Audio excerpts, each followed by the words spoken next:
Ela nunca imaginou que aquele dia começaria como tantos outros, com as mãos na terra, o suor na testa e a esperança de que a colheita fosse suficiente para mais uma semana. E terminaria com seu nome sendo gritado como se fosse o de uma criminosa. Acusada de um crime que não cometeu, humilhada diante de todos que conhecia, Ana descobriria que a justiça nem sempre chega pelos caminhos que esperamos. Às vezes, ela vem pelas mãos de quem a vida ensinou a enxergar além das aparências. Esta é a história de uma jovem inocente, de um homem cruel que acreditava estar acima de qualquer consequência, e de um vaqueiro simples que ousou fazer o que ninguém mais teve coragem de fazer, buscar a verdade. Mas antes de continuarmos, me conta, de qual cidade e que horário você está ouvindo essa história? Deixa aí nos comentários. Eu leio todos. E se você acredita em justiça, deixa aquele like para fortalecer essa mensagem. O sol ainda não havia nascido por completo quando Ana deixou a pequena casa de madeira onde morava com a mãe. O ar frio da madrugada cortava o rosto, mas ela nem sentia mais. Depois de 18 anos acordando antes do dia clarear, o corpo já conhecia aquela rotina como quem conhece uma oração antiga. Seus pés descalços tocavam a terra úmida do caminho, e ela seguia em silêncio. Ao longe, via as luzes fracas da fazenda Grande Esperança, um nome que sempre lhe pareceu irônico. Esperança para quem? Para os donos das terras, talvez. Para quem trabalhava nelas, o que restava era apenas o cansaço e a certeza de que amanhã seria igual a hoje. Ana era filha de camponeses. Sua mãe, Dona Irene, havia passado a vida inteira servindo àquela propriedade, e agora que a idade pesava sobre seus ombros, era Ana quem carregava o fardo. Trabalhava na colheita, na limpeza dos estábulos, em qualquer serviço que lhe dessem. Ganhava pouco, reclamava menos ainda. Mas havia algo em Ana que incomodava algumas pessoas. Talvez fosse o jeito como ela olhava nos olhos de quem falava com ela, sem medo, sem baixar a cabeça. Ou talvez fosse apenas o fato de ser jovem, bonita e pobre. Uma combinação perigosa em lugares onde homens poderosos decidem o destino de quem não tem voz. Enquanto caminhava pela estrada de terra, Ana pensava na mãe. Dona Irene estava doente. Tossia todas as noites, um som seco e doloroso que ecoava pela casa pequena. Ana já tinha pedido ajuda ao patrão, mas ele apenas acenou com a mão, como quem espanta uma mosca, e disse que gente da roça sempre teve saúde forte. Ela não insistiu. Sabia que insistir era o mesmo que pedir para ser dispensada. Quando chegou à fazenda, o céu já começava a clarear. Ana amarrou o cabelo castanho em um coque simples e seguiu para o galpão onde guardavam as ferramentas. Foi então que sentiu aquele olhar, pesado, grudento, como uma sombra que não se afasta mesmo sob o sol. Ela virou-se lentamente e viu Geraldo. O capataz da fazenda estava encostado na parede do celeiro, os braços cruzados, um sorriso torto no rosto. Ele era um homem grande, de ombros largos e mãos que pareciam feitas para apertar, machucar, controlar. Tinha uns 40 e poucos anos, mas o poder que exercia sobre os trabalhadores o fazia parecer maior, mais velho, mais perigoso. "Bom dia, Ana", disse ele, arrastando as palavras como quem saboreia algo. Ela não respondeu, apenas acenou com a cabeça e seguiu em frente. "Ei, eu falei com você." A voz dele ficou mais dura. Ana parou, respirou fundo, virou-se. "Bom dia, seu Geraldo." Ele se aproximou, devagar, como um predador que sabe que a presa não tem para onde correr. "Você sempre foi tão seca, sim? Ou é só comigo?" Ana sentiu o coração acelerar, mas manteve a expressão firme. "Tenho trabalho a fazer." Geraldo deu um passo à frente. Estava tão perto agora que ela conseguia sentir o cheiro de cigarro e cachaça que exalava dele. "Sabe, Ana, Eu gosto de mulher com personalidade. Mas tem uma linha, entende? Uma linha que não se cruza. Ela não disse nada. Apenas sustentou o olhar. Geraldo sorriu. Mas não era um sorriso amigável. Era o tipo de sorriso que carrega a ameaça. Pode ir, disse ele finalmente. Mas lembra, aqui quem manda sou eu. E seria bom você não esquecer disso. Ana se afastou, as pernas tremendo, mas a cabeça erguida. Ela sabia o que aquilo significava. Geraldo não era o tipo de homem que aceitava ser ignorado, e ele acabara de deixar claro que estava de olho nela. O que Ana não sabia é que aquele encontro era apenas o começo, e que em poucas horas sua vida inteira seria virada do avesso. O dia correu como sempre. Ana trabalhou na horta, ajudou a carregar sacos de milho, limpou o chiqueiro. Suas mãos estavam sujas, suas costas doíam, mas ela continuava. Era o que sempre fazia. Quando o sol estava a pino, ela foi até o poço para lavar o rosto. A água fria aliviou o calor que subia do chão empoeirado. Ela fechou os olhos por um instante, permitindo-se aquele segundo de descanso. Foi quando ouviu os gritos: "Ladrão! Tem um ladrão aqui!" A voz vinha do celeiro. Era Geraldo. E ele estava gritando como um homem possuído. Os trabalhadores largaram suas ferramentas e correram na direção do som. Ana foi junto, o coração disparado. O que teria acontecido? Quando chegou ao celeiro, viu uma multidão se formando. Geraldo estava no centro, segurando algo nas mãos. Algo que brilhava. Era um relógio de ouro. Alguém roubou o relógio do patrão! Gritou Geraldo, a voz cheia de indignação. Esse relógio estava trancado no escritório, e agora eu encontro ele aqui, escondido no celeiro. As pessoas murmuravam, chocadas. O patrão raramente visitava a fazenda. Ele morava na cidade, mas todos sabiam que aquele relógio era uma herança de família. Valia mais do que qualquer um deles ganharia em uma vida inteira de trabalho. Ana observava de longe, confusa. Quem teria feito aquilo? E por quê? Geraldo caminhou entre os trabalhadores, o olhar percorrendo cada rosto. Ele parecia um juiz prestes a proferir uma sentença. E então, de repente, seus olhos pararam. Em Ana. Você, disse ele, apontando para ela. Ana sentiu o sangue gelar. Eu? Conseguiu dizer, a voz saindo fraca. Você? Eu vi você por aqui mais cedo. E eu vi você entrando no celeiro, mas eu não entrei no celeiro. Eu estava na horta o dia inteiro. Geraldo deu um passo à frente, o rosto transformado em uma máscara de raiva. Está me chamando de mentiroso? Não, eu só estou dizendo que... Silêncio! Ele berrou, e Ana recuou. Eu sei o que vi, e sei que você é o tipo de pessoa que faria isso. Que tipo de pessoa? A voz de Ana tremia agora, não de medo, mas de raiva. O tipo que acha que pode fazer o que quer. O tipo que não sabe o seu lugar. O silêncio caiu sobre o grupo. Ninguém ousava dizer nada. Todos sabiam o poder que Geraldo tinha. Contrariar o capataz era o mesmo que perder o emprego. E perder o emprego naquelas terras era o mesmo que morrer de fome. Eu não roubei nada, disse Ana. A voz mais firme agora. Pode revistar minhas coisas. Pode perguntar para qualquer pessoa. Eu não fiz isso, Geraldo sorriu. Aquele sorriso de quem já decidiu o veredicto antes do julgamento. Ah, é? Então vamos ver, né? Ele virou-se para um dos homens. Vá até a casa dela. Procura bem. Se encontrar alguma coisa, traz aqui. Ana sentiu as pernas fraquejarem. Sua casa, sua mãe. Eles iriam revirar tudo, humilhá-la, destruir o pouco que tinham. Por favor, disse ela, a voz quebrando. Minha mãe está doente. Não façam isso.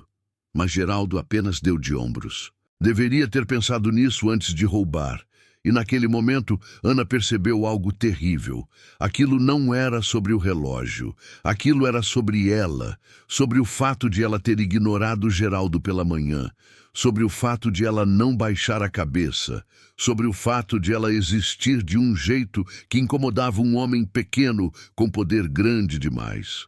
Ele estava plantando aquela acusação, e não havia nada que ela pudesse fazer.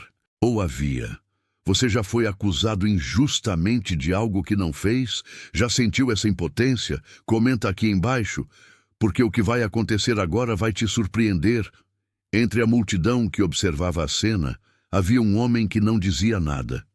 Ele estava encostado em uma cerca, o chapéu cobrindo parte do rosto, os braços cruzados. Seu nome era Miguel. Miguel era vaqueiro.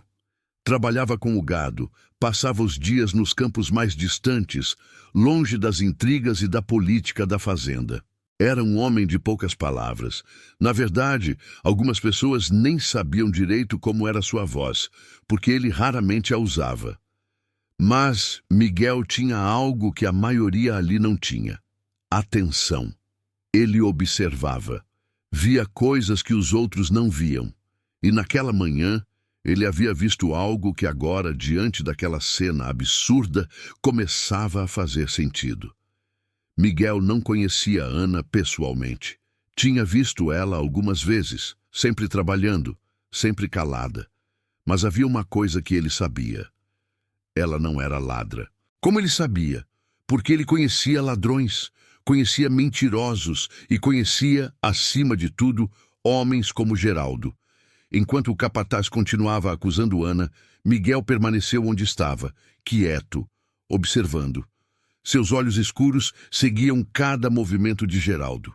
A maneira como ele falava, a maneira como ele segurava o relógio, a maneira como ele sorria. Havia algo errado ali, muito errado. E Miguel tinha aprendido, ao longo dos anos, que quando algo parece errado, geralmente é porque está errado mesmo. Ele empurrou o chapéu para trás e suspirou. Não era o tipo de homem que se metia em confusão. Preferia a solidão dos campos, a companhia dos animais, o silêncio das estrelas. Mas havia uma linha. E ver uma moça inocente sendo destruída diante de todos cruzava essa linha. Miguel começou a caminhar, devagar, em direção ao grupo. Ninguém notou no começo. Ele era só mais um trabalhador, mais um rosto na multidão. Mas quando chegou perto, Geraldo sentiu. Sentiu a presença de alguém que não estava ali apenas para assistir. "O que você quer?" Geraldo perguntou, irritado. Miguel não respondeu imediatamente. Ele olhou para Ana. Viu as lágrimas que ela tentava conter. Viu a dignidade que ela lutava para manter. Viu uma jovem que merecia melhor. Então, finalmente ele falou. Ela não fez isso. A voz dele era baixa, mas tinha um peso. Um peso que fez o silêncio se aprofundar. Geraldo riu, um riso forçado, nervoso. "Ah, é? E como você sabe?" Miguel sustentou o olhar dele. "Porque eu sei." Geraldo deu um passo à frente, tentando intimidar. Mas Miguel não se moveu. Não recuou, não baixou os olhos, e foi naquele momento que algo mudou no ar. As pessoas sentiram, Geraldo sentiu, até Ana sentiu. Havia uma batalha acontecendo ali, uma batalha silenciosa, entre um homem que usava o poder para destruir e outro que usava a coragem para proteger. E aquela batalha estava apenas começando. Se você está torcendo para que a verdade apareça, deixa aquele like agora. Porque o que esse vaqueiro vai fazer? Poucos teriam coragem. Geraldo soltou uma risada seca, mas seus olhos traíam um lampejo de nervosismo. "Você não sabe de nada, vaqueiro. Fica aí no mato o dia inteiro, longe de tudo, e acha que conhece as pessoas?" Miguel não respondeu. Apenas continuou olhando para Geraldo com aquela intensidade silenciosa que parecia penetrar além da superfície. Ele sabia que homens como o capataz tinham algo em comum. Falavam alto quando estavam escondendo algo. Escuta aqui. Geraldo se aproximou, tentando impor sua autoridade. Eu sou o capataz dessa fazenda há 15 anos. Se eu digo que foi ela, foi ela. Entendeu? Miguel finalmente desviou o olhar de Geraldo e voltou-se para Ana. A senhora trabalhou onde hoje? Ana, surpresa por estar sendo tratada com respeito, respondeu rapidamente. Na horta, o dia inteiro. Estava plantando feijão com a dona Clemência e a Joana. Miguel acenou com a cabeça e olhou ao redor. Dona Clemência? Chamou. Uma mulher mais velha, de cabelos grisalhos e mãos calejadas, deu um passo à frente. Ela estava tremendo. Testemunhar contra o capataz era perigoso.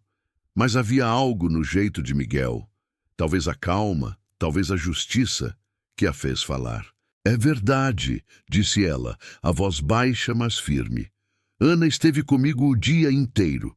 Ela nem saiu da horta, a não ser para buscar água no poço. Geraldo fuzilou Dona Clemência com o olhar. Você tem certeza do que está dizendo, velha? A mulher engoliu em seco, mas não recuou. Tenho. Um murmúrio percorreu a multidão. A primeira rachadura na história de Geraldo havia aparecido. Miguel virou-se para o capataz. Se ela estava na horta, como entrou no celeiro? Ela pode ter ido lá durante a pausa do almoço. Geraldo respondeu rápido demais, defensivo demais. A pausa foi de 15 minutos, disse Miguel. Da horta até aqui são 10 minutos de caminhada. Ela teria que correr, entrar no celeiro, achar o relógio escondido e voltar. Tudo isso sem ninguém ver. O silêncio agora era absoluto. Todos os olhos estavam em Geraldo. E tem outra coisa, Miguel continuou, a voz ainda baixa, mas cada palavra caindo como uma pedra num lago silencioso. Eu passei por aqui hoje de manhã, antes do sol nascer, e vi o senhor saindo do escritório do patrão. Geraldo ficou pálido. Eu tinha que pegar uns documentos. Eu tenho a chave. Sei que tem, Miguel concordou. Por isso achei estranho o senhor dizer que o relógio estava trancado. Se estava trancado, e só o senhor tem a chave, como alguém roubou? A lógica era simples, devastadora, impossível de ignorar. Pausa. Respira. Você está sentindo o que eu estou sentindo? Comenta aí. Justiça. Se você quer que esse capataz caia. Geraldo abriu a boca para falar, mas nada saiu. Ele olhou ao redor, vendo as expressões das pessoas mudarem. Dúvida, desconfiança, raiva. Miguel deu mais um passo. O relógio está limpo, disse ele, apontando para o objeto que Geraldo ainda segurava. Sem poeira. Como se tivesse sido tirado agora há pouco. Mas o celeiro está cheio de poeira. Se alguém tivesse escondido ele ali há horas, estaria sujo. Ana arregalou os olhos. Ela não tinha percebido. Ninguém tinha, exceto Miguel. Geraldo começou a recuar, a respiração acelerada. Você não sabe do que está falando. Sei sim, Miguel o interrompeu. E pela primeira vez sua voz subiu um pouco. Não era um grito, era apenas uma afirmação, uma verdade. O senhor armou isso. Pegou o relógio hoje de manhã, escondeu no celeiro e agora está acusando ela porque ela não quis nada com o senhor, né? Um grito coletivo de choque percorreu a multidão. Ana cobriu a boca com as mãos, lágrimas escorrendo agora sem controle. Não eram lágrimas de tristeza, eram de alívio. Geraldo estava acuado. Todos olhavam para ele agora como se o vissem pela primeira vez. O monstro havia sido desmascarado. Isso é mentira! Ele gritou, mas sua voz estava quebrada, desesperada. Esse vaqueiro está inventando tudo. Vocês vão acreditar nele em vez de mim? Foi quando uma voz veio de trás da multidão. Eu acredito nele. Era Joana, a jovem que trabalhava com Ana. Ela deu um passo à frente, as mãos tremendo, mas a voz firme.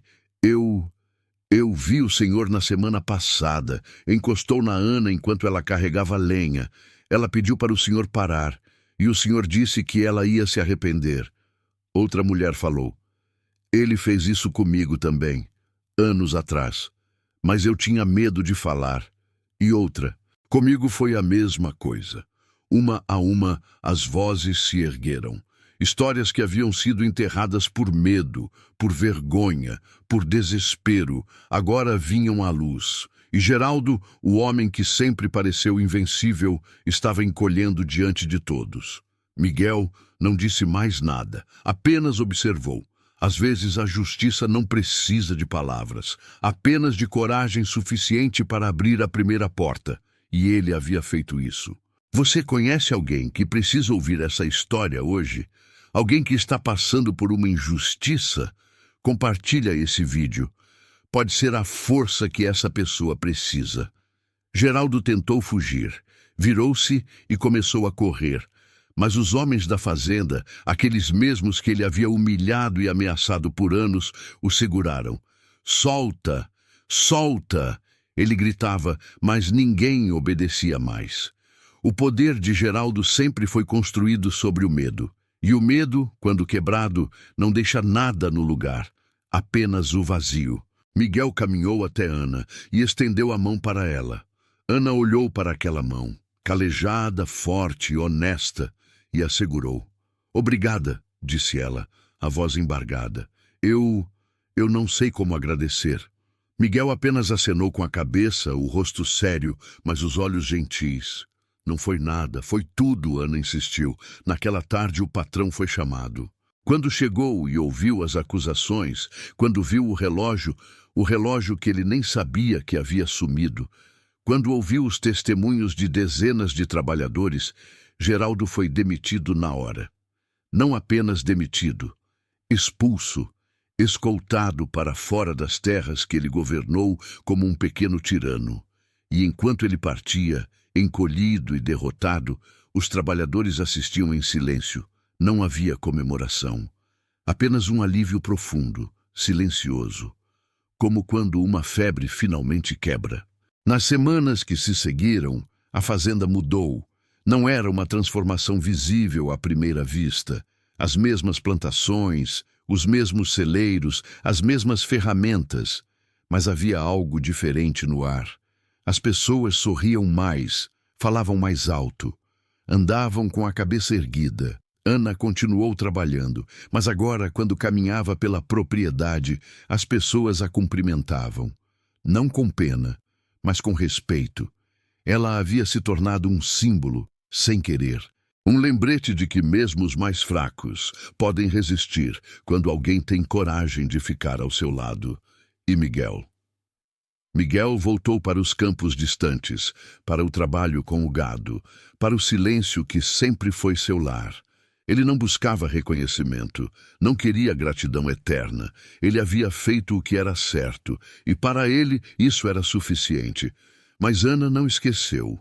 Um mês depois, numa tarde de sol fraco, ela caminhou até o campo onde Miguel trabalhava. Ele estava consertando uma cerca quando a viu chegar. "Boa tarde", disse ela. "Boa tarde", ele respondeu, levantando o chapéu em saudação. Ana ficou em silêncio por um momento, como se procurasse as palavras certas. "Minha mãe melhorou", disse ela, finalmente. "Consegui comprar os remédios com o dinheiro que ganhei esse mês. O patrão novo aumentou nosso pagamento." Miguel sorriu. Um sorriso pequeno, mas genuíno. "Que bom. Foi por sua causa." "Tudo isso." Ele balançou a cabeça. "Não. Foi por causa de você. Porque você não baixou a cabeça." Ana sentiu os olhos marejarem de novo, mas dessa vez era diferente. Eram lágrimas de gratidão, de esperança, de algo que ela havia perdido e agora estava redescobrindo. Fé na humanidade. "Posso te fazer uma pergunta?" ela disse. "Pode. Por que você fez aquilo?